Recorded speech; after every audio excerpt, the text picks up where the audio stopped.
Good afternoon, everyone, and welcome to Tesla's second quarter 2024 Q&A webcast. My name is Travis Axelrod, Head of Investor Relations, and I'm joined today by Elon Musk, Vaibhav Taneja, and a number of other executives. Our Q2 results were announced at about 3 p.m. Central Time in the update deck we published at the same link as this webcast. During this call, we will discuss our business outlook and make forward-looking statements. These comments are based on our predictions and expectations as of today. Actual events or results could differ materially due to a number of risks and uncertainties, including those mentioned in our most recent filings with the SEC. During the question and answer portion of today's call, please limit yourself to one question and one follow-up. Please use the raise hand button to join the question queue. Before we jump into Q&A, Elon has some opening remarks. Elon? Thank you. So to recap, we saw large adoption acceleration in EVs, and then a bit of a hangover as others struggled to make compelling EVs. So there have been quite a few competing electric vehicles that have entered the market, and mostly they have not done well, but they have discounted their EVs very substantially, which has made it a bit more difficult for Tesla. We don't see this as a long-term issue, but really as fairly short-term. We still obviously firmly believe that EVs are best for customers and that the world is headed for a fully electrified transport, not just of cars, but also of aircraft and boats. Despite many challenges, the Tesla team did a great job executing, and we did achieve record quarterly revenues. Energy storage deployments reached an all-time high in Q2, leading to record profits for the energy business. And we're investing in many future projects, including AI training and inference, and a great deal of infrastructure to support future products. We won't get too much into the product roadmap here because that is reserved for product announcement events. But we are on track to deliver a more affordable model in the first half of next year. Really, by far, the biggest differentiator for Tesla is autonomy. In addition to that, we have scale economies, and I think we're the most efficient electric vehicle producer in the world. So, anyway, while others are pursuing different parts of the AI robotics stack, we are pursuing all of them. This allows for better cost control, more scale, quicker time to market, and a superior product.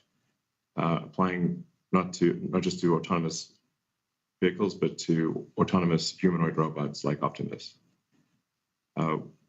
Regarding full self-driving and robotaxi, we've made a lot of progress with full self-driving in Q2, and with version 12.5 beginning rollout, we think customers will experience a step change improvement in how well supervised full self-driving works. Version 12.5 has 5 times the parameters of 12.4 and will finally merge the highway and city stacks.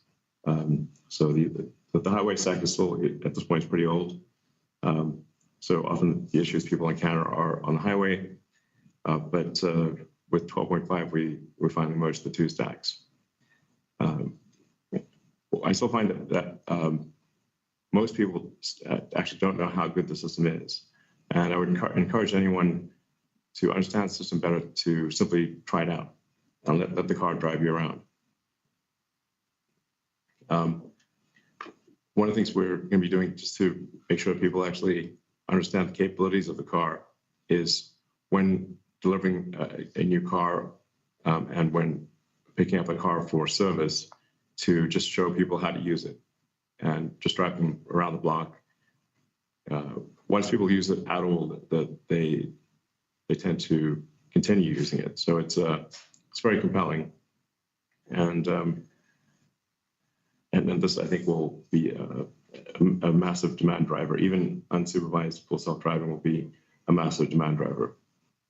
And as we increase the miles between intervention, it will transition from supervised full self-driving to unsupervised full self-driving, and we can unlock massive potential in the fleet. We postponed the sort of robotaxi or the sort of product unveil by a couple months, where it's shifted to 10/10, so the 10th of October. And this is because I wanted to make some important changes that I think would improve the vehicle, the sort of the robotaxi, the main thing that we're going to show, and we're also going to show off a couple of other things.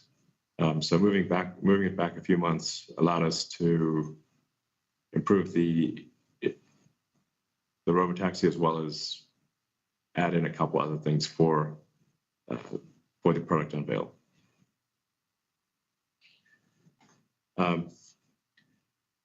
We're also nearing completion of the south expansion of Giga Texas, which will house our largest training cluster to date. This will be an incremental 50,000 H100s plus 20,000 of our hardware 4 or AI5 Tesla AI computer. With Optimus, Optimus is already performing tasks in our factory, and we expect to have Optimus production version 1 in limited production starting early next year. This will be for Tesla consumption. It's just better for us to iron out the issues ourselves. But we expect to have several thousand Optimus robots produced and doing useful things by the end of next year in the Tesla factories. And then in 2026, ramping up production quite a bit. And at that point, we'll be providing Optimus robots to outside customers. That'll be production version 2 of Optimus. For the energy business, this is growing faster than anything else. We are really demand constrained rather than production constrained. So we're ramping up production in our US factory, as well as building the Megapack factory in China that should roughly double our output. Maybe more than double, maybe triple potentially. So in conclusion, we're super excited about the progress across the board. We're changing the energy system, how people move around, how people approach the economy. The undertaking is massive, but I think the future is incredibly bright. I really just can't emphasize just the importance of autonomy for the vehicle side and for Optimus. Although the numbers sound crazy, I think Tesla producing at volume with unsupervised FSD, essentially enabling the fleet to operate like a giant autonomous fleet, and it takes the valuation, I think, to some pretty crazy number. ARK Invest thinks on the order of $5 trillion. I think they're probably not wrong. And long-term Optimus, I think, achieves a valuation several times that number. I want to thank the Tesla team for strong execution and looking forward to exciting years ahead. Great. Thank you very much, Elon. And Vaibhav has opening remarks as well. Thanks. As Elon mentioned, the Tesla team rose to the occasion yet again and delivered on all fronts with some notable records. In addition to those records, we saw our automotive deliveries grow sequentially. I would like to thank the entire Tesla team for their efforts in delivering a great quarter. On the auto business front, affordability remains a top of mind for customers, and in response, in Q2, we offered attractive financing options to offset sustained high interest rates. These programs had an impact on revenue per unit in the quarter. These impacts will persist into Q3 as we have already launched similar programs. We're now offering extremely competitive financing rates in most parts of the world. This is the best time to buy a Tesla. I mean, if you're waiting on the sidelines, come out and get your car. We had a record quarter on regulatory credits, revenues, and as well. On net, our auto margins remained flat sequentially. It is important to note that the demand for regulatory credits is dependent on other OEMs' plans for the kind of vehicles they're manufacturing and selling, as well as changes in regulations. We pride ourselves to be the company with the most American-made cars and are continuing our journey to further localize our supply chain, not just in the US, but in Europe and China, as well for the respective factories. As always, our focus is on providing the most compelling products at a reasonable price. We have stepped up our efforts to provide more trims that have estimated range of more than 300 miles on a single charge. We believe this, along with the expansion of our supercharging network, is the right strategy to combat range anxiety.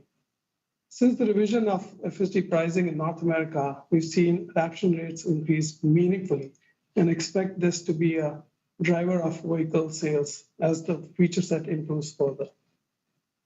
Cost per vehicle declined sequentially when we remove the impact of Cybertruck. While we are experiencing material costs trending down, note that there is latency on the cost side, and such reductions would show up in the P&L when the vehicles built with these materials get delivered. Additionally, as we get into the second half of the year, it is important to note that we are still ramping Cybertruck and Model 3 and are also getting impacted by varying amounts of tariffs on both raw materials and finished goods. While our teams are working feverishly to offset these, unfortunately, it may have an impact on the cost in the near term. We previously talked about the potential of the energy business and now feel excited that the foundation that was laid over time is bearing the expected results. Energy storage deployments more than doubled, with contribution not just from Megapack, but also Powerwall, resulting in record revenues and profits for the energy business. An energy storage backlog is strong. As discussed before, deployments will fluctuate from period to period, with some quarters seeing large increases and others seeing a decline. Recognition of storage gigawatt hours is dependent on a variety of factors, including logistics timing, as we send units from a single factory to markets across the world, customer readiness, and in case of EPC projects on construction activities. Moving on to the other parts of the business, service and other gross profits also improved sequentially from the improvement in service utilization and growth in our collision repair business. The impact of our recent reorg is reflected in restructuring and other on the income statement. Just to level set, this was about $622 million of charge, which got recorded in the period. And I want people to remember that we've called it out separately on the financials. Sequentially, our operating expenses, excluding such charges, reduced despite an increase in spend for AI-related activities and higher legal and other costs. On the CapEx front, while we saw a sequential decline in Q2, we still expect the year to be over $10 billion in CapEx as we increase our spend to bring a 50K GPU cluster online. This new cluster will immensely increase our capabilities to scale FSD and other AI initiatives. We reverted to positive free cash flow of $1.3 billion in Q2. This was despite restructuring payments being made in the quarter, and we ended the quarter with over $30 billion of cash and investments. Once again, we've begun the journey towards the next phase for the company, with the building blocks being placed. It will take some time, but will be a rewarding experience for everyone involved. Once again, I would like to thank the entire Tesla team for their efforts. Great. Thank you very much, Vaibhav. Now let's go to investor questions. The first question is, what is the status on the Roadster? With respect to the Roadster, we've completed most of the engineering, and I think there's still some upgrades we want to make to it, but we expect to be in production with the Roadster next year. Great. It'll be something special, like a Hall of Famer, I think. Fantastic. The next question is about timing of Robotaxi event, which we've already covered.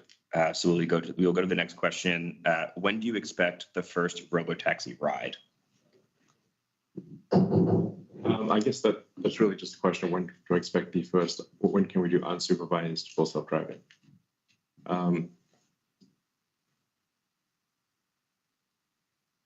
It's difficult, obviously, my predictions on this have been overly optimistic in the past. So I mean, based on the current trend, it seems as though we should get miles between interventions to be high enough that it should be far enough in excess of humans that you could do unsupervised possibly by the end of this year. I would be shocked if we cannot do it next year. So next year seems highly probable to me based on simply plus the points of the curve of miles between intervention. That trend exceeds humans for sure next year. So, yeah. Thank you very much. Our third question is, the Cybertruck is an iconic product that wows everyone who sees it. Do you have plans to expand the cyber vehicle lineup to a cyber SUV or cyber van? I think we want to limit product announcements to when we have a specific product announcement event rather than earnings calls. Great, thank you. Our next question is, what is the current status of 4680 battery cell production and how is the ramp up progressing? Yeah. 4680 production ramped strongly in Q2, delivering 51% more cells than Q1, while reducing COGS significantly. We currently produce more than 1,400 Cybertrucks of 4680 cells per week, and we'll continue to ramp output as we drive costs down further towards the cost parity target we set for the end of the year. We've built our first validation Cybertruck with dry cathode process made on our mass production equipment, which is a huge technical milestone, and we're super proud of that. We're on track for production launch with the dry cathode in Q4, and this will enable cell costs to be significantly below available alternatives, which was the original goal of the 4680 program. Great. Thank you very much. The next question is, any update on Dojo? Yeah, so Dojo, I should preface this by saying I'm incredibly impressed by NVIDIA's execution and the capability of their hardware. And what we are seeing is that the demand for NVIDIA hardware is so high that it's often difficult to get the GPUs. There just seems this, I guess I'm quite concerned about actually being able to get state-of-the-art NVIDIA GPUs when we want them. I think this therefore requires that we put a lot more effort on Dojo in order to ensure that we've got the training capability that we need. So we are going to double down on Dojo, and we do see a path to being competitive with NVIDIA with Dojo. And I think we kind of have no choice because the demand for NVIDIA is so high, and it's obviously their obligation essentially to raise the price of GPUs to whatever the market will bear, which is very high. So I think we've really got to make Dojo work, and we will. Great. The next question is, what type of accessories will be offered with Optimus?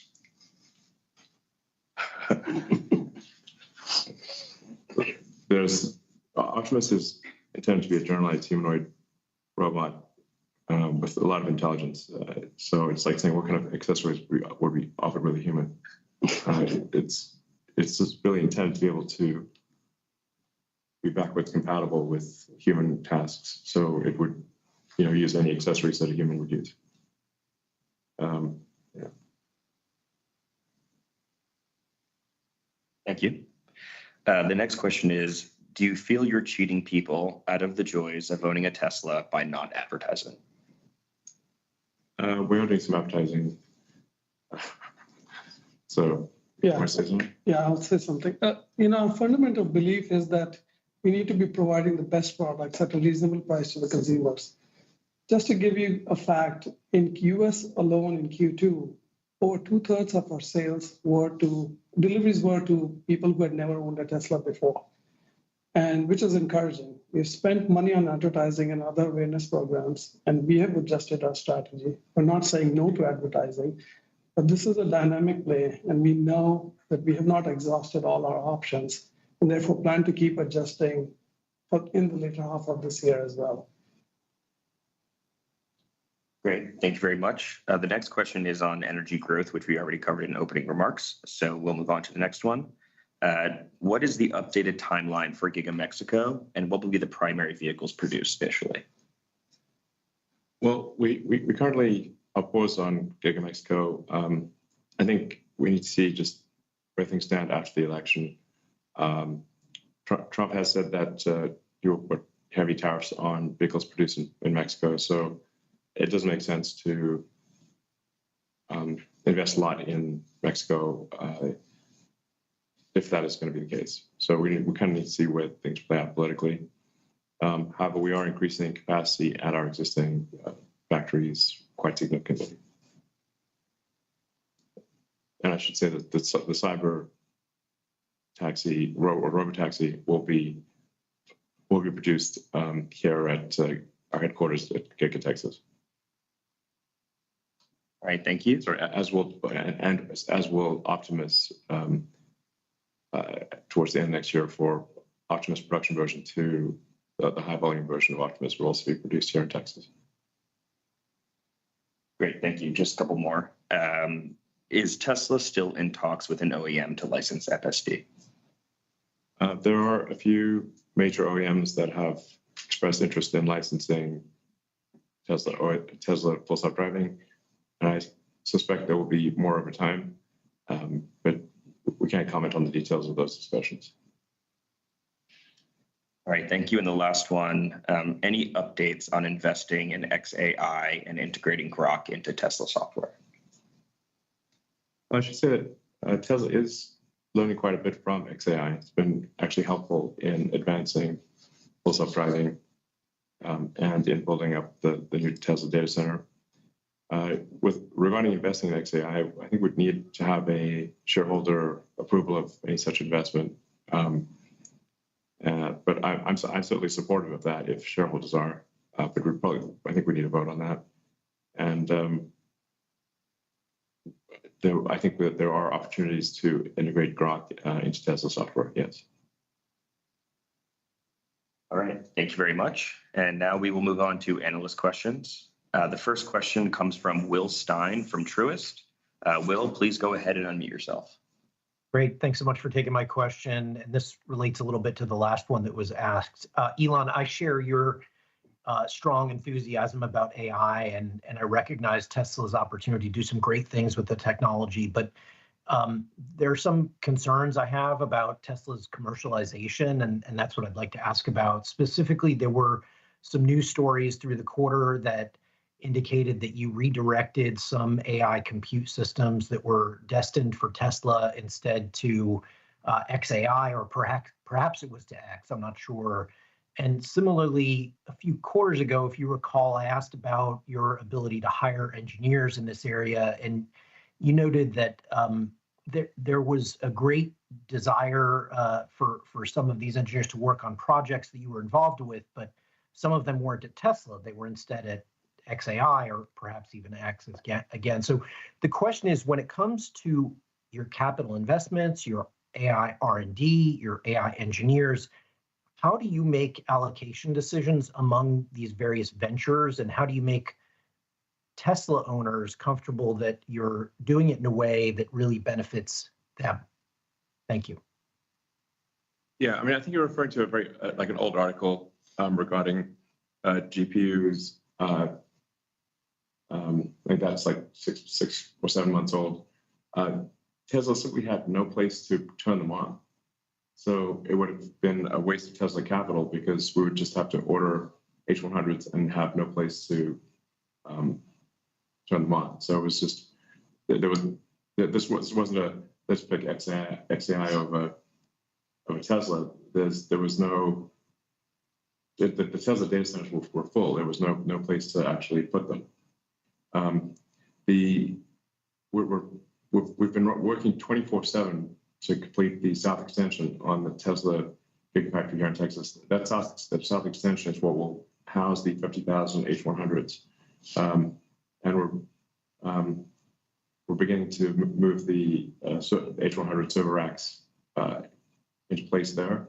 But we needed that to be complete physically. You can't just order GPUs and turn them on with no. You need a data center.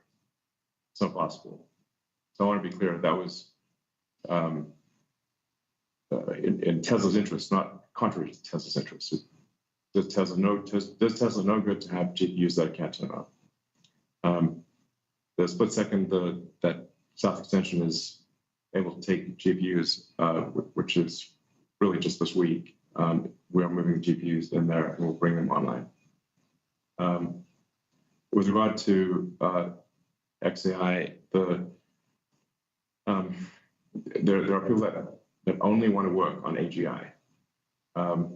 So what I was finding was that when trying to recruit people to Tesla, they were only interested in working on AGI, not Tesla specific problems, and they want to do a startup. So it was a case of either they go to a startup or and I'm involved, or they do a startup and I'm not involved. Those are the two choices. This wasn't they would come to Tesla. They were not going to come to Tesla under any circumstances.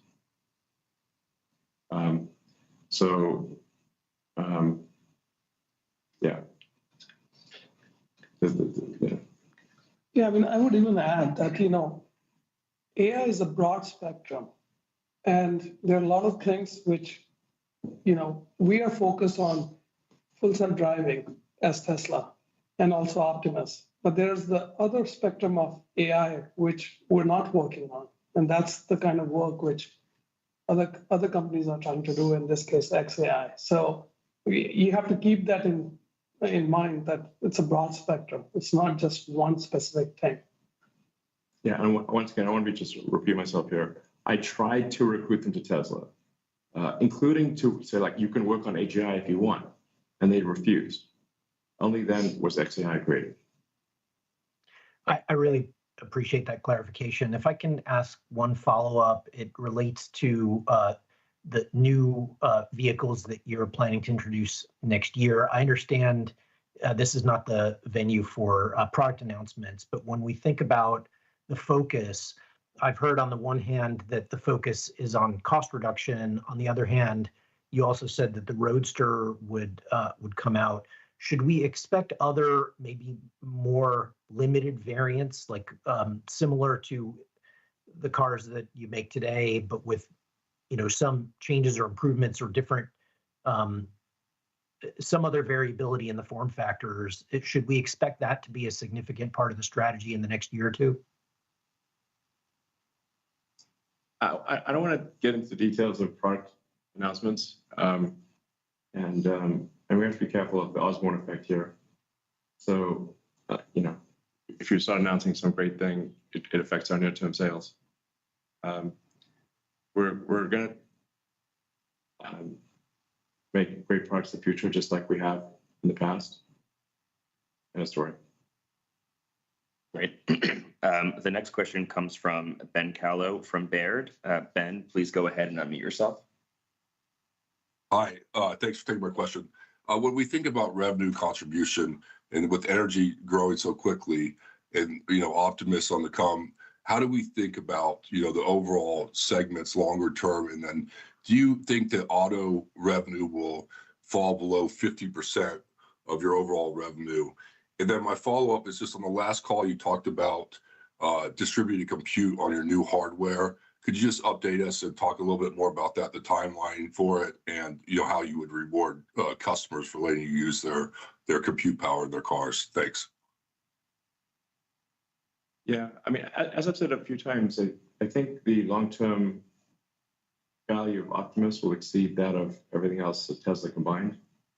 So it's simply, if you simply consider the usefulness, utility of a humanoid robot that can do pretty much anything you ask of it, I think everyone on Earth is going to want one.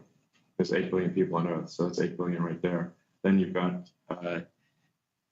all of the industrial uses, which is probably at least as much, if not way more. So I suspect that the long-term demand for general-purpose humanoid robots is in excess of 20 billion units. And Tesla has the most advanced humanoid robot in the world, and is also very good at manufacturing, which these other companies are not. And we've got a lot of experience with the most experience. We're the world leaders in real-world AI. So we have all of the ingredients. I think we're unique in having all of the ingredients necessary for large-scale, high-utility, generalized humanoid robots. But that's why, my rough estimate long-term is in accordance with the ARK Invest analysis of, a market cap of on the order of 5 trillion for, maybe more for autonomous transport. And it's several times that number for general purpose humanoid robots. At that point, I'm not sure what money even means. But in the benign AI scenario, we're headed for an age of abundance where there is no shortage of goods and services. Anyone can have pretty much anything they want. It's a very wild future we're headed for. On the distributed compute? Yeah, distributed compute. That seems like a pretty obvious thing to do. I think where the distributed compute becomes interesting is with our next generation Tesla AI chip, which is hardware 5, or what we're calling AI 5, which is from the standpoint of inference capability comparable to a B200, an NVIDIA B200. And we're aiming to have that in production at the end of next year and scale production in 26.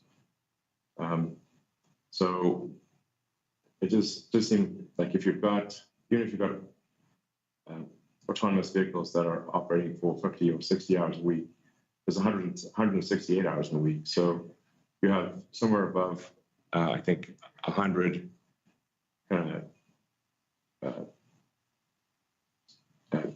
neural net computing. I think we need a better word than GPU, because GPU means graphics processing unit. So there's 100 hours plus per week of AI compute, AI inference compute from the fleet, from the vehicles, and probably some percentage from the humanoid robots, that it would make sense to do distributed inference. And if there's a fleet of, at some point, 100 million vehicles with AI 5 and beyond, because you have AI 6 and 7 and whatnot, and there may be billions of humanoid robots, that is just a staggering amount of inference compute that could be used for general purpose computing. It doesn't have to be used for the humanoid robot or for the car. So I think that's a pretty obvious thing to say, like, well, it's more useful than having to do nothing. All right, thank you. The next question comes from Alex Potter from Piper. Alex, please go ahead and unmute yourself. Perfect, thanks. Wanted to ask a question on FSD licensing. You mentioned that in passing previously. Was just wondering if you can elaborate maybe on the mechanics of how that would work. I guess presumably this would not be some sort of simple plug and play proposition. That presumably an OEM would need, I don't know, several years to develop its own vehicle platform that's based on FSD. I imagine they would need to adopt Tesla's electrical architecture, compute, sensor stack. So correct me if I'm sort of misunderstanding this, but if you had a cooperative agreement of some kind with another OEM, then presumably it would take you several years before you'd be able to recognize licensing revenue from that agreement. Is that the right way to think about that? Yes. The OEMs do not move fast. There's not really a sensor suite. It's just cameras. But they would have to integrate our AI computer and have cameras with a 360-degree view. at least the gateway, like what talks to the internet and communicates with the Tesla system, with that you need kind of a gateway computer too. So it's really a gateway computer with cellular and Wi-Fi connectivity, the Tesla AI computer, and 7 cameras, or enough cameras to get a 360-degree view. But this will, given the speed at which the auto industry moves, it would be several years before you would see this in volume. Okay, good. That's more or less what I expected. So then the follow-up here is, if you did sign an FSD licensing agreement with another automaker, when do you think you would disclose that? Would you do it right when you sign the agreement, or only after that multiple years has passed and the vehicle is ready to be rolled out? I think it depends on the OEM. I guess we'd be happy either way. Yeah, it depends on what kind of arrangement we enter into. A lot of those things we've not ironed those out yet. So we'll make that determination as and when we get to that point. And the kind of deals that are obviously relevant are only if some OEM is willing to do this in 1 million cars a year or something significant. It's not if it's like 10,000 or 100,000 cars a year. We could just make that ourselves. All right, thank you. The next question comes from Dan Levi from Barclays. Dan, please go ahead and unmute yourself. Hi, good evening. Thanks for taking the questions. First, wanted to start with a question on Shanghai. You've leveraged Shanghai as an export center, really due to its low cost, and that makes sense. But maybe you can just give us a sense of how the strategy changes, if at all, given the implementation of tariffs in Europe. Also, to what extent your import of batteries from China into the US, how that might change given the tariffs. Thank you. Yeah, I think I covered some part of it in my opening remarks, but just to give you a little bit more, just on the tariff side, the European authorities did sample certain other OEMs in their first round to establish the tariffs for cars being imported from China into Europe. While we were not picked up in our individual examination in the first round, they did pick us up in the second round. They visited our factory. We worked with them, provided them all the information. As a result, we are adjusting our import strategy out of China into Europe. One other thing to note is in Q2 itself, we started building right-hand Model Ys out of Berlin, and we also delivered it in UK. And we're adjusting as needed, but we will keep adjusting. We're still importing Model 3s into Europe out of Shanghai. And, we are still evaluating what is the best alternate to manage all this. Just on the examination by the European authorities, like I said, we cooperated with them well. We are confident that we should get a better rate than what they have imposed for now. But this is literally evolving, and we are adjusting as fast as we can with this. I would also add that, because of this, you've seen the impact that Berlin is doing more imports into places like Taiwan, as well as, UK I just mentioned. So it will keep changing, and we will keep adapting as we go about it. Great, thanks. Yeah, thank you. As a follow-up, I wanted to ask about the robotaxi strategy, and specifically the shareholder deck here notes that the release is going to be one of the gating factors is regulatory approval. So maybe you could help us understand, which regulations specifically are the ones that we should be looking for. Is it FMVSS that's standard? And then, to what extent does the strategy shift? You've done with FSD more of a nationwide, no boundary approach.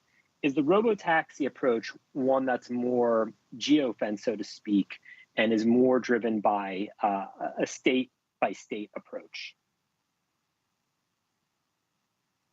I mean, our solution is a generalized solution, unlike what everybody else has. If you see it like Waymo and whatnot, they have a very localized solution that requires high density mapping. It's quite fragile. So, you know, their ability to expand rapidly is limited. Our solution is a general solution that works anywhere. It would even work on a different Earth. So if you rendered a new Earth, it would work on a new Earth. So there's this capability. I think in our experience, once we demonstrate that something is safe enough or significantly safer than human, we find that regulators are supportive of deployment of that capability. It's difficult to argue with if you've got a large number of, if you've got billions of miles that show that in the future unsupervised FSD is safer than human. What regulator could really stand in the way of that? They're morally obligated to approve. So I don't think regulatory approval will be a limiting factor. I should also say that the self-driving capabilities that are deployed outside of North America are far behind that in North America. So with version 12.5 and maybe 12.6, but pretty soon we will ask for regulatory approval of the Tesla supervised FSD in Europe, China, and other countries. And I think we're likely to receive that before the end of the year. Thank you. Which will be a helpful demand driver in those regions, obviously. Thank you. Just to add to that, Travis, in terms of as Elon said, in terms of regulatory approval, the vehicles are governed by FMVSS in the US, which is NHTSA, which is the same across all 50 states. The road rules are the same across all 50 states. So creating a generalized solution gives us the best opportunity to deploy in all 50 states reasonably. Of course, there are state and even local municipal level regulations that may apply to, being a transportation company or deploying taxis. But, as far as getting the vehicle on the road, that's all federal, and that's very much in line with what, Elon was just suggesting about the data and the vehicle itself. And to add to the technology point, the end-to-end network basically makes no assumption about the location. You could add data from different countries and it would just perform equally well there. There's almost close to zero US specific code in there. It's all just the data that comes from the US. Yeah, to that end, Ashok, it's we can go as humans to other countries and drive with some reasonable amount of assessment in those countries. And that's how you design the FSD software. Yeah, exactly. Great, thanks guys. The next question comes from George from Canaccord. George, please go ahead and unmute yourself. Hi, everyone. Thank you for taking my questions. Maybe just to expand on the regulatory question for a second, and I could be comparing apples and oranges, but GM canceled their pedalless, wheelless vehicle, and according to the company this morning, their decision was driven by uncertainty about the regulatory environment. And from what we understand, and again, maybe I'm wrong here, but the robo-taxi that has been shown, at least in images of the public, is also pedalless and wheelless. Is there a different regulatory concern just if you deploy a vehicle like that doesn't have pedals or a wheel, and may that be different from just regular FSD on a traditional Tesla vehicle? Thank you. Well, obviously, the real reason that they canceled it is because GM can't make it work, not because of regulators. They're blaming regulators. That's misleading of them to do so, because Waymo is doing just fine in those markets. So it's just that their technology is not up to par. Right. And maybe just as a follow-up, I think you mentioned that FSD take rates were up materially after you reduced the price. Is there any way you can help us quantify what that means exactly? Thank you. Yeah, I mean, we've shared we've seen a meaningful increase. I don't want to get into specific because we started from a low base, but we are seeing encouraging results. And the key thing here is, like Elon said, you need to experience it because words can't describe it till the time we actually use it. And that's why we are trying to make sure that every time a car is getting delivered, people are being showed how this thing is working, because when you see it working, you realize how great it is. I mean, just to give you one example, so again, there's a biased example, but I have a more than 20-mile commute into the factory almost every day. I have 0 interventions on the latest stack, and the car just literally drives me over. And especially with the latest version, wherein we're also tracking your eye movement, the steering wheel nag is almost not there, as long as you're not wearing sunglasses. Well, we're fixing the sunglasses thing. It's coming soon. So you will be able to drive. You'll be able to have sunglasses on and have the car drive. Yeah. But there's a fair number of times I've talked with smart people who like live in New York or maybe downtown Boston and don't ever drive, and then are asking me about FSD. And I'm like, you can just get a car and try it. If you're not doing that, you have no idea what's going on. Thank you. The next question comes from Pierre from New Street. Pierre, please unmute yourself.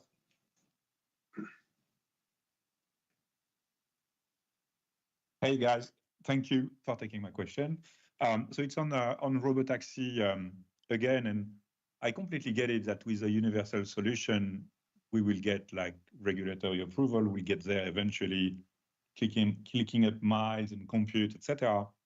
And my question is more, how you think about deployments? Because I'm thinking once you have a car that can drive everywhere, that can replace me, it can replace a taxi. But then to do the ride-hailing service, you need a certain scale.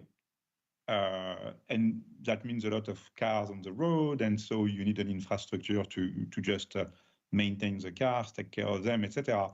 And so my question is, are you already working on that? Do you have already an idea of what like your plan to deploy looks like?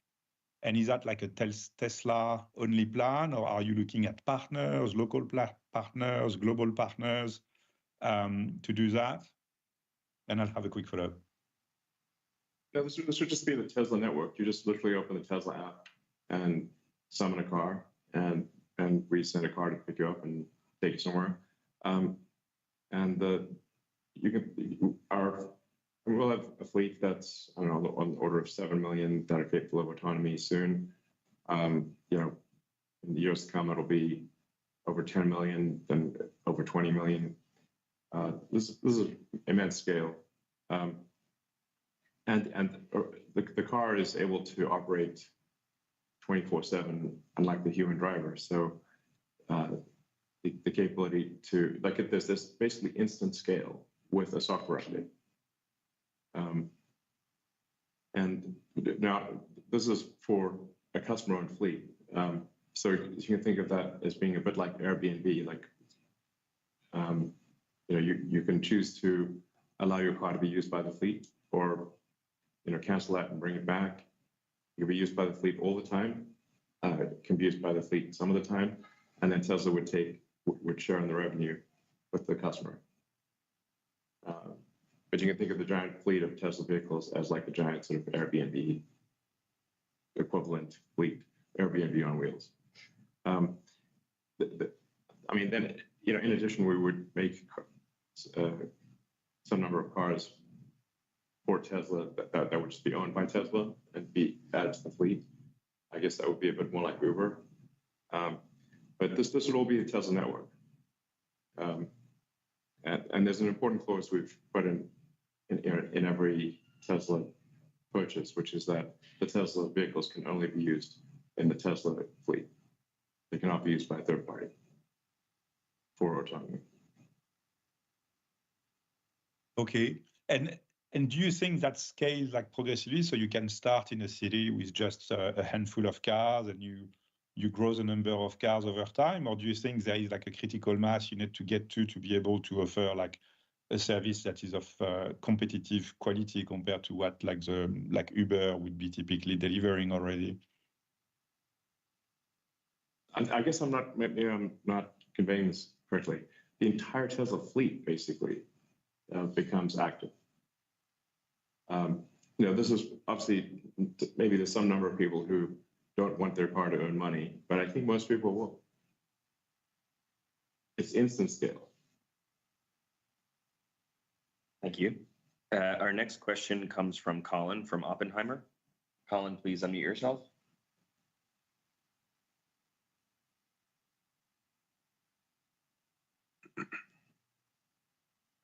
Sorry about that, guys.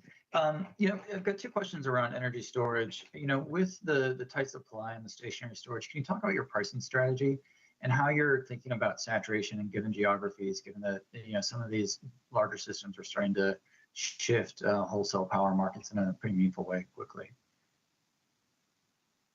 So we are working with a large set of players in the market, and our pipeline is actually pretty long, and there's actually a long end in terms of where you enter into a contract to where delivery starts happening.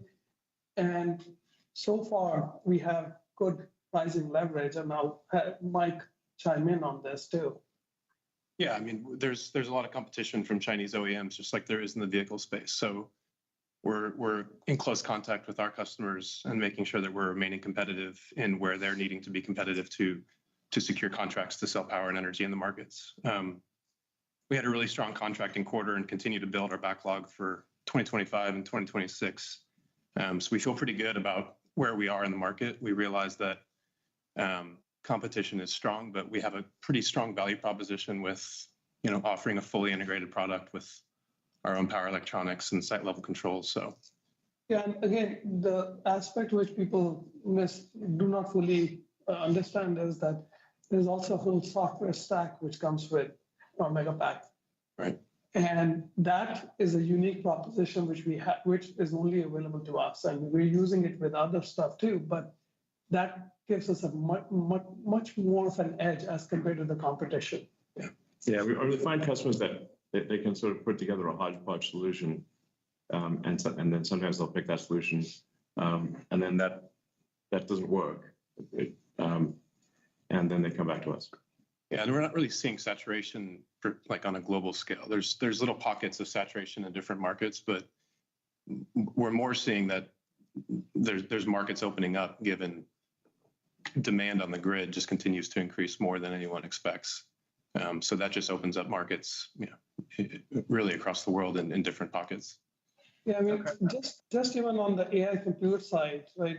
These GPUs are really power hungry, and the amount of new pipeline which we're getting for people for data center backup and things like that is increasing at a pretty large scale. Yeah. Thanks so much. And then the follow-up here is around the 4680 process technology, and the roll-to-roll process. There's some news around your equipment suppliers. Can you talk about how far along you are in potentially qualifying an incremental supplier around some of those critical process technology steps? Yeah, I can talk about that.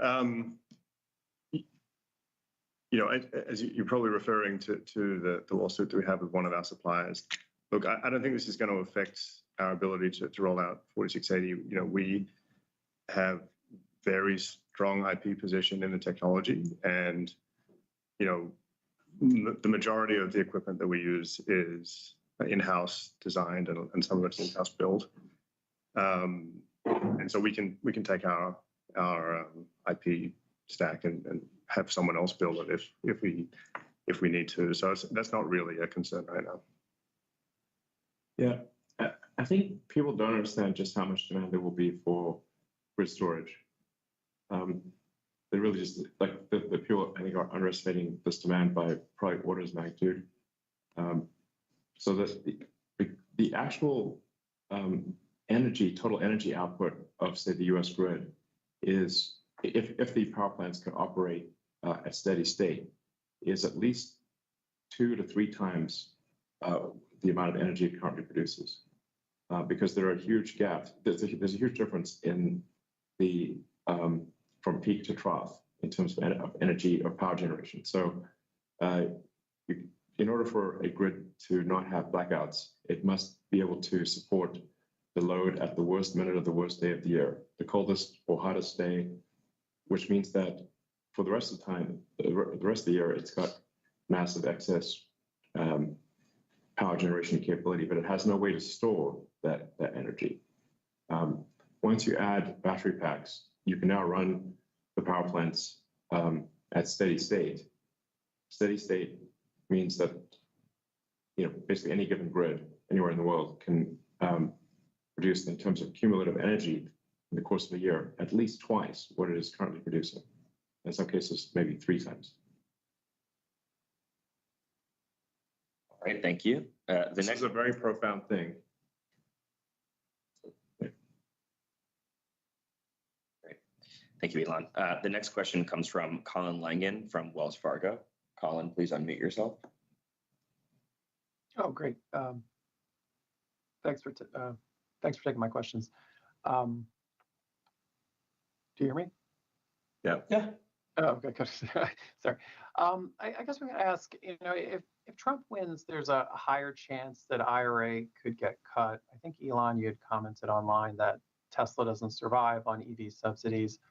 But wouldn't Tesla lose a lot of support if IRA goes away? I think Model 3 and Y get IRA help for customers, and I think your batteries get production tax credits. So just one, can you clarify if IRA ends, you know, would it be a negative for your profitability in the near term? Why might it not be a negative? And then, you know, any framing of the current, you know, support you get IRA related.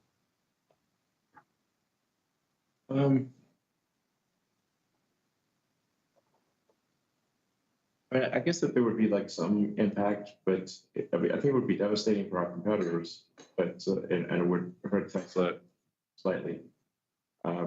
But long term probably actually helps Tesla. It would be my guess. Yeah.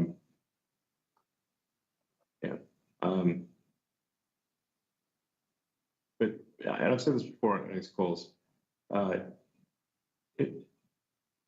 The value of Tesla overwhelmingly is autonomy. These other things are in the noise relative to autonomy. So I recommend anyone who doesn't believe that Tesla will solve vehicle autonomy should not hold Tesla stock. They should sell their Tesla stock. If you believe Tesla will solve autonomy, you should buy Tesla stock. And all these other questions are in the noise. Yeah, I mean, I'll add to this just to clarify a few things, that at the end of the day, when we are looking at our business, we've always been looking at it whether or not IRA is there. And we want our business to grow healthy without having any, you know, subsidies coming in, whichever way you look at it. And that's the way we have always modeled everything. And that is the way internally also, even when we're looking at battery costs, yes, there are manufacturing credits which we get, but we always drive ourselves to say, okay, what if there's no IRA benefit? And how do we operate in that kind of an environment? And like Elon said, we definitely have a big advantage as compared to our competition on that front.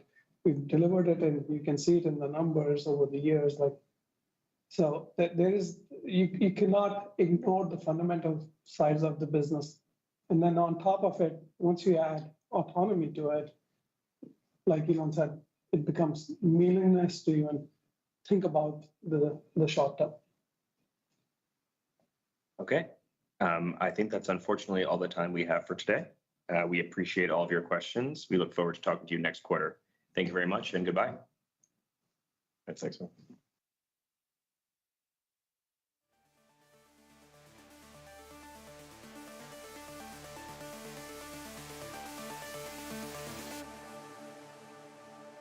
and this vision.